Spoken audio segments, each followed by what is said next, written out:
ukunika la ngenxa yevangeli. Ngiyabonga kakhulu baba. Abecela siphinde simshayelane bazalwane. Amen.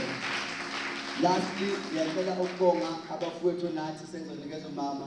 Ngiyabonga mfowethu Unstoppable Studios endleleni isebenza ngayo. Ngiyazi ukuthi siphinde singaxhumani kahle, but ngiyabonga abafowethu ngithandile indlela enze ngayo. Ngicela sibasha izandla uma nifuna nje ukushada ngishuthele umsebenzi omuhle. Ngicela nixhumane nami, ningaxhumani nawo. Ngizonikeza into right bazalwane ngoba bawushaya umsebenzi. Ngicela sibanike izandla one more time.